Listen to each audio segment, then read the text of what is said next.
My name is Madison Parker. I'm 27, and until last month, I never imagined that my life could change overnight. If someone had told me 10 years ago that I would inherit my grandfather's entire fortune, $5 billion, every last dollar, I would have laughed. Hard. I would have laughed until I cried. Back then, I was the overlooked daughter, the problem child my parents couldn't handle.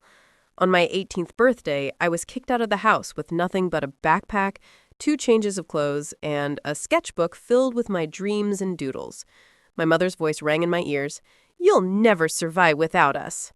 My father just looked at me, his jaw tight, eyes cold, as if he had already decided I was disposable.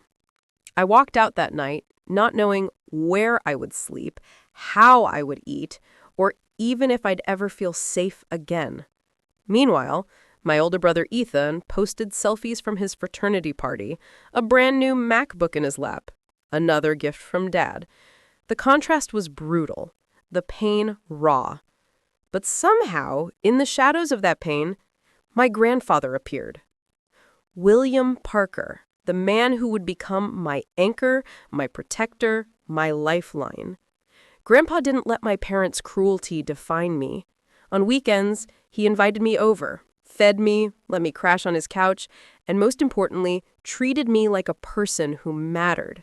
No pity, just respect. "Madison," he would say, "you're stronger than you think. One day, you'll see it too." Those words would stay with me, and when he passed away last month, the world I had carefully built in his presence seemed ready to crumble. But what happened next would not just change my life, it would change the dynamics of my entire family forever. The call came from the probate attorney. My grandfather's estate was being read in the county courthouse.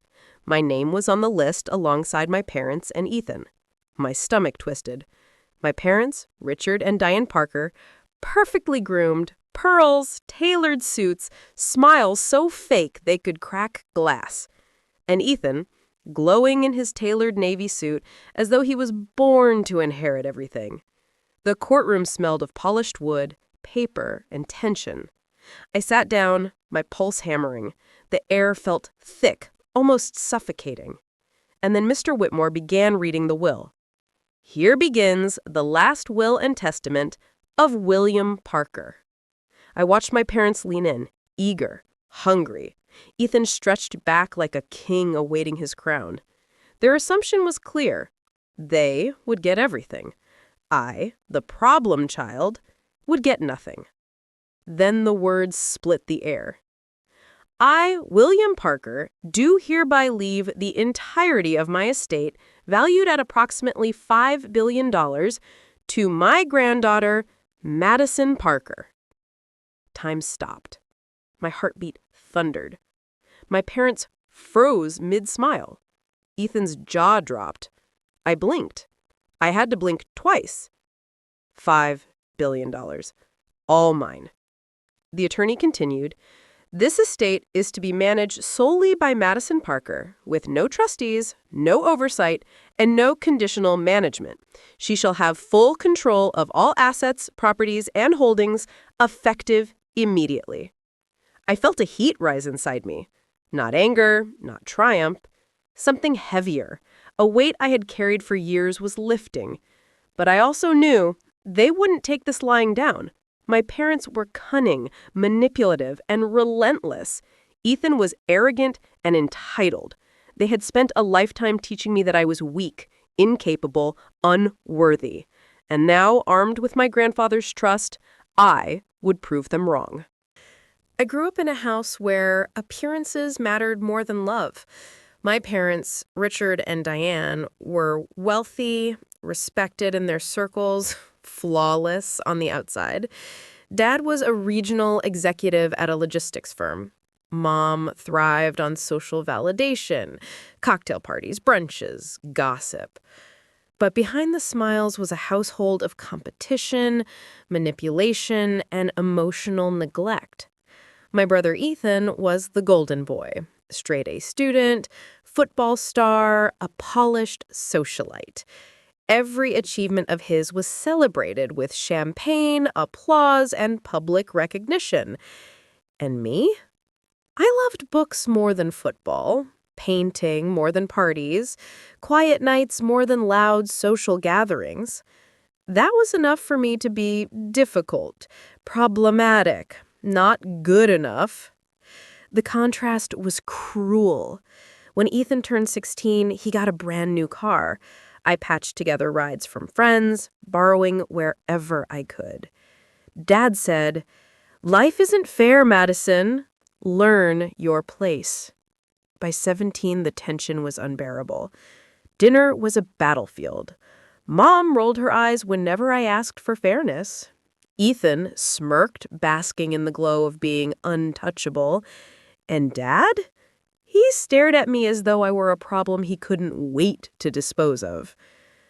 The night before my 18th birthday, Dad leaned forward, his voice low and sharp. "If you're still living under this roof by 18, you're a failure." The words cut deeper than any slap. I laughed because it was all I could do, but inside I felt myself shatter. On my birthday, they made good on their threat. Mom called me into the living room. Ethan lounged on the couch, the picture of confidence.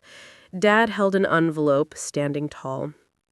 "We've decided it's time you learn responsibility," he said coldly. "No money, no support, no safety net." The envelope was empty. I packed my backpack, 2 outfits, a sketchbook, my phone. Mom's voice cut through as I hesitated. "Don't worry, sweetheart. You'll thank us one day." That night, I slept in the back seat of my car, staring at the ceiling, wondering how my life had unraveled so completely. Ethan posted photos from his fraternity party, the new laptop in view. The contrast was brutal. Grandpa William became my anchor. He took me in, fed me, let me sleep on his couch, and most importantly, treated me as someone capable, not weak. Grandpa William said, "Madison, you're stronger than you know. One day, you'll prove it." Years later, after survival, education, and small triumphs, I received the call that would change my life. Grandpa had passed. I expected nothing. Maybe a letter, a keepsake.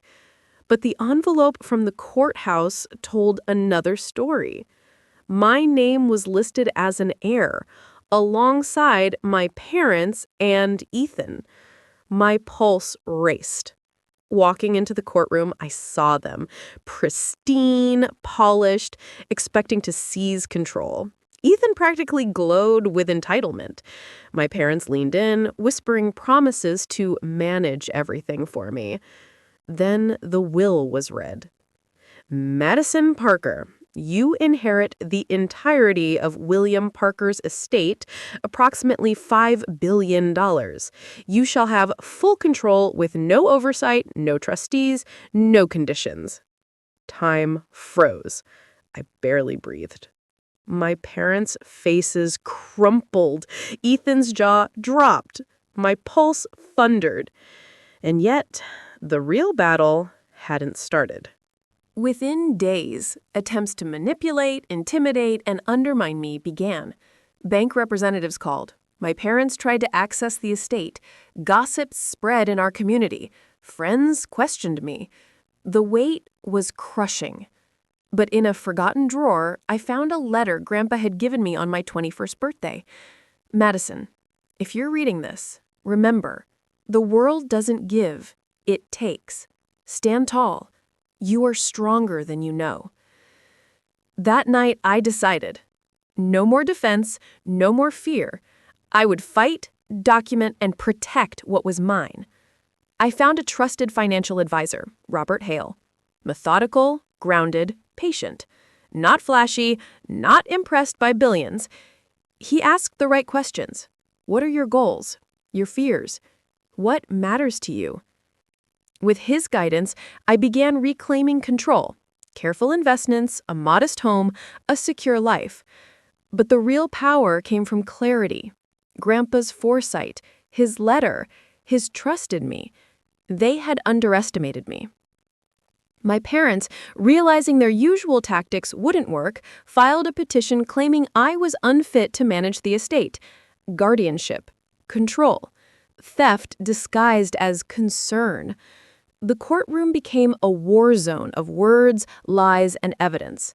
Their attorney, rehearsed and smug, attacked my competence.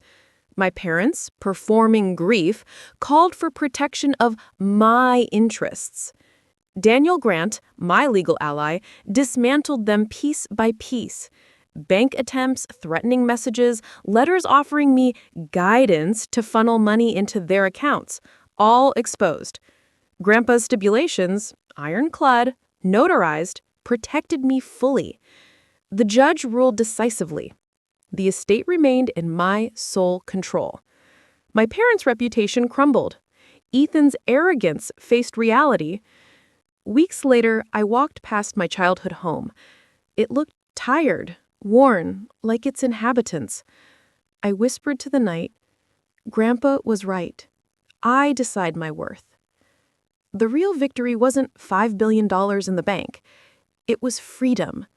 It was self-respect. It was knowing no one could ever control me again. From abandoned teen to billionaire heiress, the journey wasn't about wealth. It was about survival, cunning, clarity, and heart.